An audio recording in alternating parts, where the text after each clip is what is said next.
وألف بين قلوبهم لو أنفقت ما في الأرض جميعا ما ألفت بين قلوبهم ولكن الله ألف بينهم إنه عزيز حكيم. اور میں آپ سے ہی مخاطب ہوں اس وقت.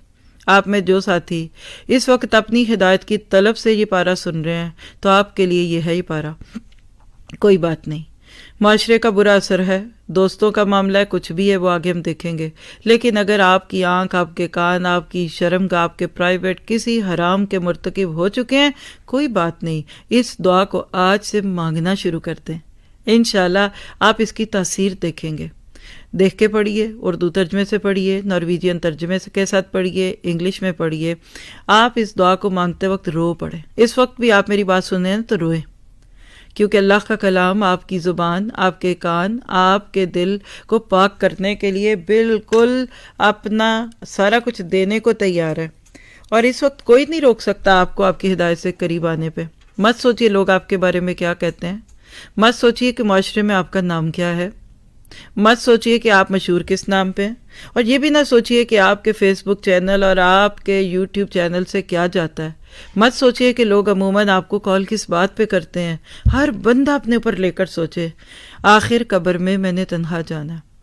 اور مت کوئی سوچے کہ شو بزنس میں میرا کہاں نام آ گیا، میرے کتنے فین، میرے کتنے پرستار ہیں. یہ سوچئے کہ جسم سے روح نکل رہی ہے، اور جسم سے روح کے نکلتے ہی آپ کا بس ایک نام رہے گا، میرے نام کی طرح جب میری روح نکلے گی، اور وہ ڈیڈ باڈی ہے، وہ میت ہے، وہ لاش ہے. تو اس وقت ہم سے جن باتوں کا سوال ہونا ہے نا، وہ ہمارے کان آنکھ کا ہے. انشاءاللہ آگے ہم اگلے پاروں میں اس کو بہت پڑھیں گے، کیونکہ ہدایت کے اعتبار سے یہی نام ہے. تو آپ آج سے بس اپنے رب سے چپکے کسی کو مت بتائیں کہ آپ سے کیا گناہ ہوا ہے. یہ بھی میں آپ سب پیاروں کو کہوں گی. آپ کی آنکھ نے کیا دیکھ لیا، آپ کے کان نے کیا سن لیا، آپ کی زبان نے کیا چکھ لیا، حلال اور حرام کا فرق مٹ گیا. مت سوچیے اس وقت، بس اس وقت آپ یہ کہیے کہ آپ کا رب تواب الرحیم ہے، اور وہ آپ سے انشاءاللہ راضی ہونا چاہتا ہے. تبھی تو اس نے آپ کے اندر ہدایت کی یہ طلب ڈالی. اور آپ دیکھیے کہ عموماً انسان جب ان چیزوں میں انڈلج ہوتا ہے نا، تو کبھی کبھی دوسرے اس کے ساتھ انوالو ہوتے ہیں. بس اگر ان میرڈ شخص ہے تو گھر میں دوسرے بھائی بہن ہیں، ماں باپ ہے، گھر میں بہنیں ہوتی ہیں. کوئی کسی غیر عورت کے ساتھ جب کر زنا کا ارادہ کرتا ہے تو اپنی بہن کو یاد کر لے. اللہ کے نبی نے ایسا علاج کیا تھا ایک شخص کا کہ جس میں مختلف برائیاں تھیں، تو اس نے آ کر پوچھا اللہ کے نبی زنا پہ دل آتا ہے کیا کریں؟ اور یاد رکھیے یہی آج پڑھنے لگے ہیں کہ کبھی کبھی لوگ کہتے ہیں کیا کریں، تو یہ کریونگ ہو جاتی ہے. آپ جو کام زیادہ کریں گے نا آپ کو اس کی عادت ہوگی، پھر مزہ ختم ہو جاتا ہے. ایسے لوگ یعنی ہماری بہت اچھی ساتھی ہیں، اللہ تعالیٰ ان کو بھی اس میں یوز کرے اس موضوع کو سننے میں، کہ انہوں نے مجھے بتایا کہ ان کا فیلڈ ہی ہے، سائیکاٹرسٹ ہے، لیکن سائیکاٹرسٹ ہونے کے ناطے وہ یہ کام کرتی ہیں کہ لوگ ان سے ٹائم لیتے ہیں اور وہ اپنی یہ چیزیں، کسی کو پورنوگرافی کی عادت ہے، مجھے تو یہ نام بھی نہیں لینے آتے بیلیو می، گندی فلمیں کوئی دیکھتا ہے، کوئی بچوں کے ساتھ معاملات ہیں، کوئی جسم کی خواہش پوری کرتا ہے، کوئی خود لذتی پہ ہے، کچھ شوہر بیوی ہیں، کپلز ہیں، لیکن ایک دوسرے کو ریلیکس نہیں کر پاتے، تو وہ پھر ان کے ساتھ کاؤنسلنگ کر کے باقاعدہ جیسے ڈاکٹر سے ٹائم لیا جاتا ہے یہ کاؤنسلنگ کرتی ہیں. تو میں نے ایسے ان سے جب بات کی تو میں نے پوچھا، تو میں نے کہا پھر آپ کے تو سارے غیر مسلم ہوں گے، کیونکہ ہمارے ذہن میں تو اسلام سے ہٹ کے آتا ہے.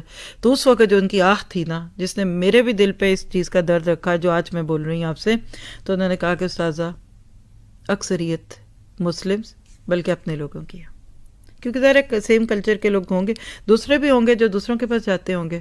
اس کے بعد تو پھر میرا دل پھٹا.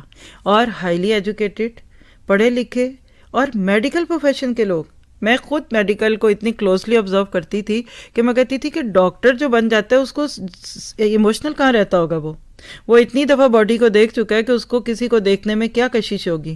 لیکن اس وقت کا یہ دور ایسا گندا دور آ گیا کہ ایسی چیزوں کو بیس کیا جا رہا ہے. تو لہٰذا ان ساری چیزوں کو پڑھتے وقت آپ نے دعا کرنی ہے. پھر آگے حدیث بھی دیکھیے، آج آپ کے لیے اسی موضوع پہ رکھی گئی ہے. ابو داؤد کی روایت ہے 1550، سنن ابی داؤد کی یہ روایت ہے۔ حضرت عائشہ رضی اللہ تعالیٰ عنہ سے نبی صلی اللہ علیہ وسلم کی ایک دعا کے بارے میں کسی ساتھی نے پوچھا کہ آپ کیا کہتے تھے، یعنی آپ کیا مانگا کرتے تھے؟ تو کہنے لگے اللہم انی اعوذ بک من شر ما عملت ومن شر ما لم اعمل، اے اللہ میں ہر اس کام کے شر سے تیری پناہ مانگتا ہوں جسے میں نے کیا ہے، اور ہر اس کام کے شر سے بھی جسے میں نے نہیں کیا۔ تو یہ دعا اس حدیث میں آپ کو مل گئی، 2 دعائیں آپ کو آج کے دن کے لیے مل گئی ہیں۔ حدیث سمجھ کے پڑھیں گے تو نبی کی سنت کا اور حدیث کا اجر بھی ملے گا۔ تو انشاءاللہ ان دعاؤں کو اپنی زندگی پہ